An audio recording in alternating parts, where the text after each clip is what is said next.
Hello guys and welcome back to my Tech Tutorials, and in today's video I'm going to be showing you guys how to fix the Valorant error code VAN81, a connection has been lost. Now to get started, the first thing you guys can do is simply go to Riot Client. You're going to right click on it, you're going to select Properties, then you're going to go to the Compatibility tab and you're going to check two boxes. First is going to be run this program in compatibility mode for Windows 8, and then the second one can be run this program as an administrator. Then you're going to go hit apply and then hit OK.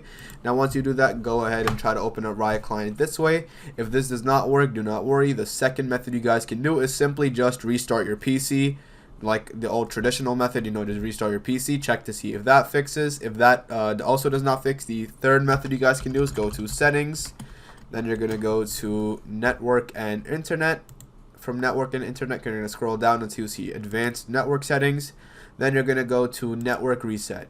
Now you're simply going to go ahead and hit reset now. And now once this is done, the error code should be fixed and you guys should be good to go.